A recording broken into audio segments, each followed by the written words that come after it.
All right, everyone, welcome back. We are now doing Artemis story time. There are several, so let's get started. Our first story is of Actaeon. And Actaeon was a skilled hunter and the grandson of the famous king Cadmus of Thebes. This is probably one of the better known stories involving Artemis. One day, while hunting in the forest with his dogs, Actaeon unwittingly stumbled upon a secluded grove where the goddess Artemis, also known as Diana in Rome, and her nymphs were bathing. Artemis valued her privacy very highly and was angered by the intrusion. Feeling violated by Actaeon's gaze, Artemis decided to punish him severely, severe. As Actaeon tried to apologize and back away, Artemis transformed him into a stag, which, if you don't know, is a male deer, with her divine powers. Confused and frightened, Actaeon, finding himself now in the body of a stag, was a little freaked out. But his ordeal was not over, because what happened next is that his hunting dogs, not recognizing their master in his new form, instinctively pursued him. Despite his efforts to flee, Actaeon was eventually caught by his loyal but now deadly hounds. The dogs, driven by their hunting instincts, tore Actaeon to pieces. And the once proud hunter met a tragic and ironic end, becoming the hunted. According to some versions of the myth, the hounds wandered in search of their master, which, having had a dog and knowing those poor babies, they were probably very upset. And, my heart, it's a little cruel on Artemis's part to make them suffer the way that they did for that. But the story is that either Hermes or the centaur Chiron took pity on them and calmed them down. In contrast, we have another individual who accidentally stumbled upon Artemis taking a bath with her entourage. We have Cyproetus. I think that's how you say his name. But he was a young hunter from Crete who, like many others, enjoyed the thrill of the chase and the beauty of the wilderness when it came to hunting. And one day, while hunting in the dense forests of Crete, he accidentally came upon a secluded glade where Artemis was washing, and unaware of their presence, her and her little group of friends, he inadvertently saw the goddess. And Artemis, of course, was enraged by this intrusion, and although Cyproetus had not intended any harm, and he apologized, I assume, profusely, just like our last guy, Artemis believed that her sanctity had been violated. Unlike with Actaeon, however, she transformed Cyproetus into a woman. This punishment ensured that he would no longer pose a threat to her privacy, as women were allowed to join her in her retinue and partake in her sacred rites. And as a woman, Cyproetus was no longer considered an intruder, but rather a potential companion for the goddess. His life was automatically and obviously altered. The transformation was both a punishment and a means of protection, to prevent a future accidental transgression against the goddess. The story of Cyproetus is a testament of the strict boundaries Artemis maintained regarding her privacy and the different ways that she dealt with those who violated it. So transform into a woman, transform into a stag, and die. Those were the two extremes there. I'm sure there were others.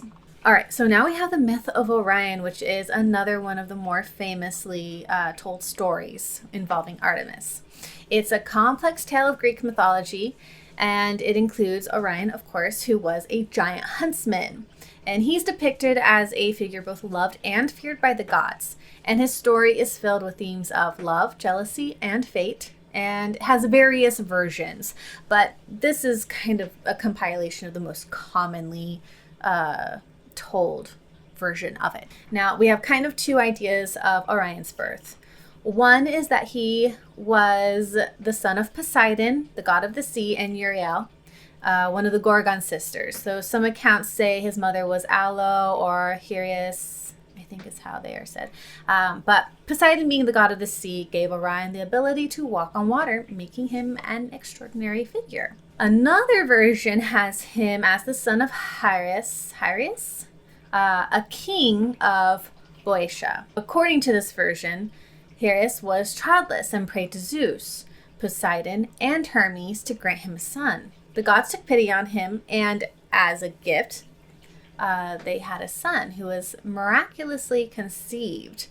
So what they did is they gave Hyrieus a gift of 3 divine drops of semen, which they instructed him to bury in the ground. And from this, Orion was born, making him a semi-divine figure with a connection to both the gods and the earth. Orion was famous for being an extraordinarily skilled hunter, known far and wide for his strength and size and his ability to track any animal. Some myths also describe him as being incredibly handsome, which made him very attractive to both mortals and gods. He even became a companion to Artemis, not to be confused with a lover or anything. They were just really good pals, and they often went hunting together. So in some versions of the myth, Orion was one of Artemis's favorite companions, and they hunted together in the wilderness. His skills in the hunt were so impressive that they became almost a perfect pairing, and Artemis with her knowledge of the wild, and Orion with his exceptional hunting abilities.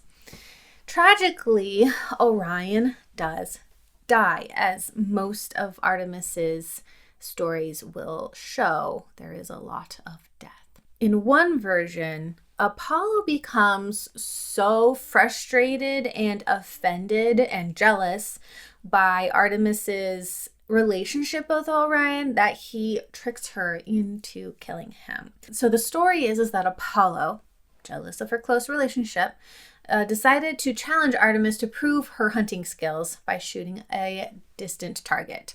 Apollo, secretly plotting Orion's death, encouraged Artemis to shoot at what appeared to be a distant rock in the water, and Artemis, thinking she's just shooting at a target, ended up striking Orion in the head, killing him. When Artemis realized that she had killed her beloved companion, she was filled with grief and regret, and devastated by this mistake, she placed Orion's image among the stars as a constellation in honor of him. In another version, Orion, in his arrogance and boastfulness, once claimed that he was so powerful that he could kill every animal on Earth. And this angered Gaia, who is the Earth goddess. And she sent a giant scorpion known as Scorpius to punish him.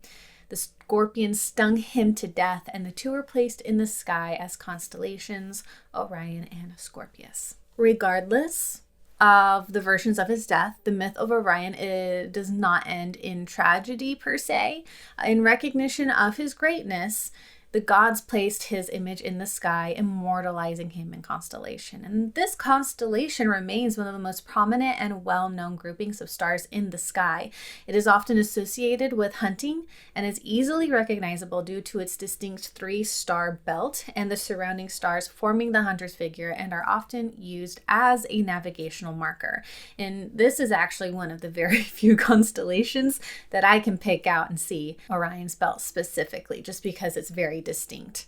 And as a celestial figure, Orion became a symbol of strength, skill, and hunting, and he continues to be a major figure in astronomical folklore. In the night sky, Orion is positioned in such a way that the constellation appears to chase the scorpion, which is located on the opposite side of the sky, kind of reinforcing the myth of the eternal struggle between the two. Now, other versions of the myth include a love story between Orion and Merope. I'm not quite sure which one it is. In this version, Orion falls in love with Merope, but due to his arrogance, he is rejected.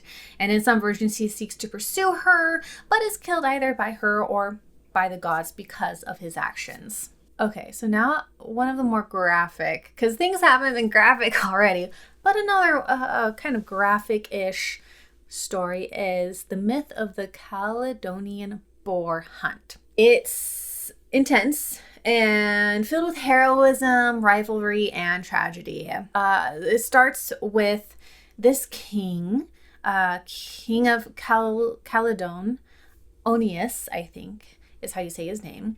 And he either accidentally or on purpose made an unfortunate offense against Artemis. So what he did is that his kingdom just experienced this great wealth and abundance, and he decided to make a sacrifice to the gods to thank them for their blessings. However, Artemis was not included, whether by forgetfulness or he had something against her. It's not specified. Enraged by this, Artemis decided to punish Oeneus and the people of Calydon. She sent a massive boar, sometimes referred to as the Caledonian boar, which was a ferocious and giant creature, to ravage the countryside. The boar destroyed crops, killed livestock, and caused widespread devastation.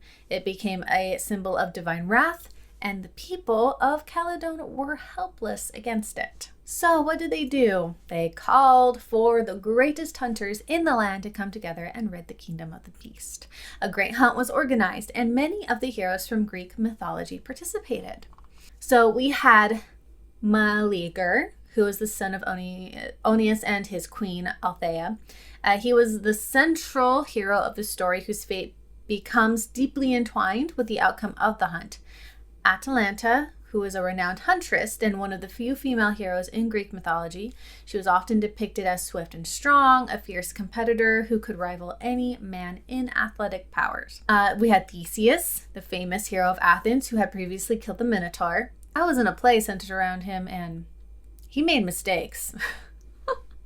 He was not a perfect man, but most of these Greek characters were absolutely not anyway. So we also had Iphicles, the brother of Hercules, and Castor and Pollux, the Dioscuri, who were twin brothers famous for their adventures. And then we had Telamon and Peleus, two other prominent heroes, the father of Ajax and the father of Achilles, respectively. The hunt of the Caledonian boar was a tremendous challenge. The beast was said to be enormous, with tusks like knives, and a rage that was uncontrollable, as boars in nature just are.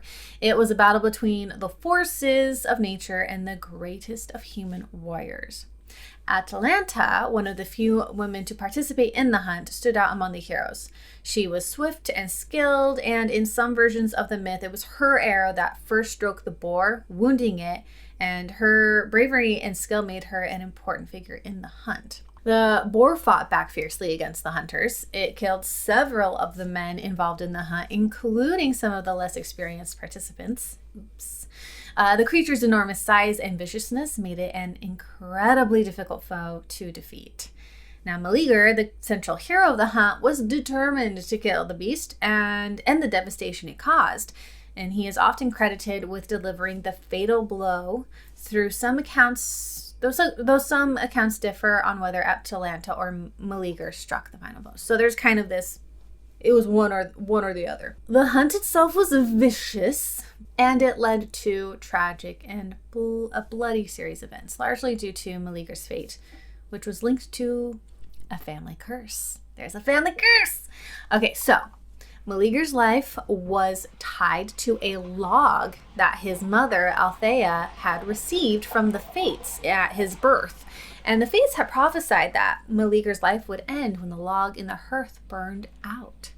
Althea, aware of this prophecy, kept the log safely in the fire. And when Meleager was born, the log burned very slowly. But when Meleager killed his uncles later in life, Althea was not happy, and in her rage threw the log into the fire, bringing about the end of her son's life. After the boar was killed, a dispute broke out among the hunters over who should receive the credit and spoils of the kill, particularly the boar's hide and tusks. Meleager awarded the honor to Atalanta, acknowledging her skill and contribution. However, his uncles, Toxius and Althea's brothers, were angry that a woman had been given such an honor, especially since they had participated in the hunt themselves, totally disregarding that she was a key element in defeating the boar. They did not care. And so in some versions, Meleager, in a fit of anger, killed his uncles, which led to his mother's grief, who then, heartbroken by the loss of her brothers and filled with rage over her son's actions, took revenge. She threw the log into the fire, causing Meleager's death, who died shortly thereafter, and his fate was sealed, showing the tragic nature of the hunt. But good for him standing up for Atalanta and her abilities and contributions that if she had been a dude, they probably wouldn't have cared. Ugh. So Atalanta was honored for her bravery, but Meleager's tragic death kind of overshadowed that victory. And despite the sadness that followed, the Caledonian boar hunt became one of the most famous events in Greek mythology. It was a symbol of heroism, but also of the destructive potential of jealousy, pride, and family strife. The heroes who participated in the hunt were immortalized in stories and art, and the tale became a frequent subject for later mythographers and poets. Did you know that mythographers was a thing? So cool. Another myth, Niobe. This is a very sad one. So the queen of Thebes, Niobe, she was the daughter of Tantalus and the wife of King Amphion. Niobe was blessed with 14 children, 7 sons and 7 daughters, and she boasted of her superior motherhood, comparing herself to the goddess Leto. Niobe arrogantly claimed that she was greater than Leto, who had only 2 children, the twin deities Apollo and Artemis. Angered by Niobe's hubris and disrespect, Leto sent Apollo and Artemis to punish her. The divine twins descended upon Thebes, seeking vengeance for their mother's honor. Apollo, armed with his golden bow and arrows, targeted Niobe's 7 sons. One by one, he shot and killed them, leaving Niobe devastated. Despite the horror, Niobe continued to boast of her daughters, believing that her daughters were still more numerous than Leto's 2 children, which, I mean, there were more of them. That is true. There was still anger over Niobe's continued arrogance. Artemis, the goddess of the hunt, our subject of the day, decided to take action. She used her silver bow and arrows to slay Niobe's 7 daughters, completing the divine punishment. With all her children dead, Niobe was left to face the unbearable grief and sorrow. This led to Niobe fleeing to Mount Sipylus in her native Lydia. There, the gods took pity on her and transformed her into a stone statue. According to the myth, Niobe's stone form continued to weep, and it is said that a stream on Mount Sipylus is fed by her eternal tears. We will be discussing Callisto, which is one that people are probably maybe familiar with. So Callisto was a beautiful nymph and a devoted follower of Artemis, the goddess of the hunt. She was the daughter of Lycaon, the king of Arcadia. As a companion of Artemis, Callisto took a vow of chastity, pledging her life to the goddess and the purity of the hunt. However, Callisto's beauty caught the eye of Zeus. Here we go again. The king of the gods. Desiring her, Zeus devised a plan to seduce Callisto. Knowing that Callisto was loyal to Artemis, Zeus transformed himself into the likeness of Artemis. In this disguise, Zeus approached Callisto and embraced her, leading her to believe that she was in the presence of her beloved goddess. Unable to resist what she thought was Artemis, Callisto was deceived and seduced by Zeus. This is his daughter's follower. He don't care. He don't care. Nasty. As a result, Callisto became pregnant. She tried to hide her condition, but eventually her growing belly betrayed her. One day, while Artemis and her nymphs were bathing in a spring, Callisto was forced to disrobe, revealing her pregnancy. Furious at this apparent betrayal of her vows, Artemis expelled Callisto from her company. Hera, Zeus's wife, was enraged because but as he do. Anyway, she discovered the affair and the pregnancy, and in her jealousy and wrath, Hera transformed Callisto into a bear. Despite this transformation, Callisto gave birth to a son named Arcas. Years later, Arcas grew up to be a skilled hunter. One day, while hunting in the forest, he encountered the bear that was his mother. Not recognizing her, he prepared to kill her. At that moment, Zeus intervened At least he did something right to prevent the tragedy. He took pity on Callisto and Arcas and placed them both in the sky as constellations. Callisto became Ursa Major, the Great Bear, and Arcas became Ursa Minor. The constellations Ursa Major and Ursa Minor are visible in the night sky, and their story serves as a reminder of the complicated relationships and emotions of the gods and mortals. In some versions of the myth, Zeus ensured that the constellations would never dip below the horizon, ensuring that they would always be visible. All right, we have one more story. Here we go. Iphigenia was the daughter of King Agamemnon and Queen Clytemnestra of Mycenae. I hope I said all those words right. I looked them up. I listened to them. But sometimes the brain doesn't do. Anyway, I believe that this was featured in Clash of the Titans. It's been a very long time since I've seen it, so I may be mistaken.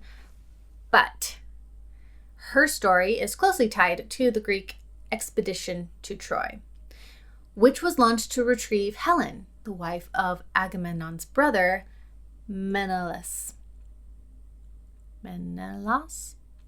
who had been abducted by Paris of Troy.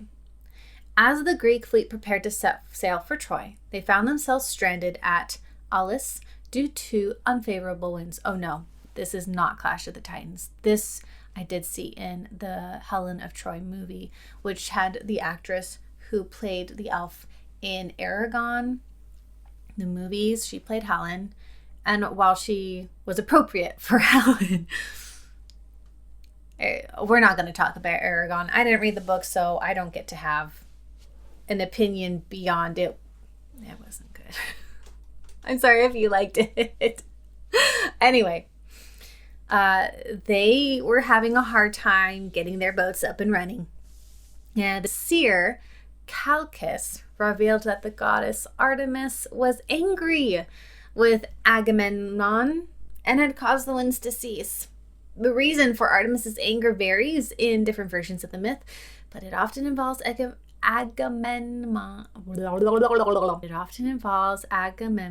killing a sacred deer or boasting about his hunting skills. Humility is very important to Artemis.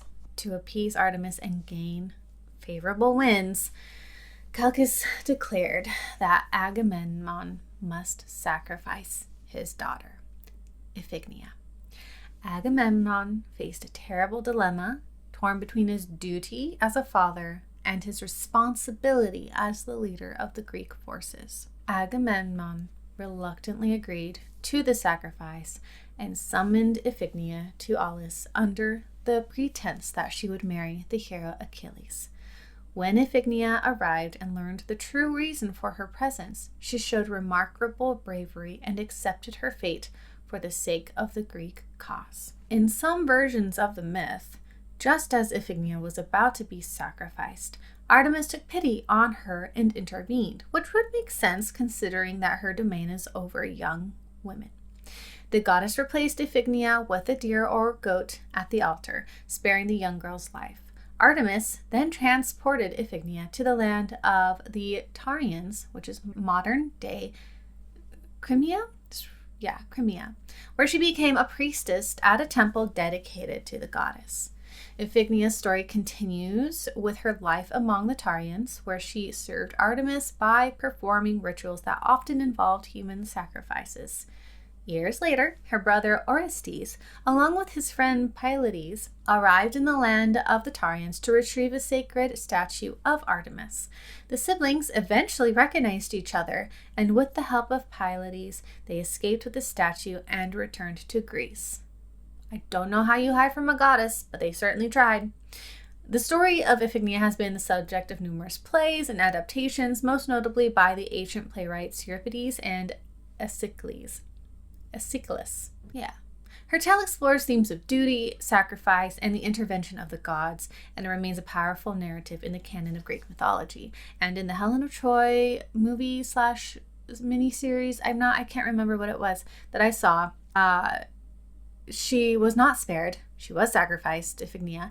And when her mom found out and Agamemnon returned, he faced the wrath of a mother. So, but yeah, Artemis, interesting character, very vengeful. That's probably why my childhood self liked her. I was a proud child who, yeah, it was a whole thing. But anyway, those are some stories of Artemis. If you would like to hear more or see more, you can certainly look it up. There are several, and but we did touch most of them here. I enjoy this character of mythology. She is very fascinating in her dual nature as a vengeful woman and a protector of the innocent, and how sometimes those things clash. But I think the thing I love most about her is that she is a huntress and protector of the wild and nature, and her whole aesthetic and vibe was something I really resonated with as a young girl growing up at the very bottom of a volcano, and the national forest is her backyard, and being in love with the whole idea of nature. And I mean, I was also a huge Lord of the Rings fan, and elves were my jam, and the whole woods thing, and bows and arrows. So yeah, I loved her a lot because of all of that, those resonating factors. So I hope you enjoyed this. I hope you had fun. Let me know. Do you like Artemis? Is she? I mean, she's a lot. She's a lot. And do you have a favorite story of hers? Whether it's one that we talked about or one that we didn't. And if we didn't talk about it, comment below. Let us know. All right, everybody, I hope you have a wonderful day. Be kind. Yeah, just be kind. I hope you guys have a great day. Be safe. All right. Thank you. Bye.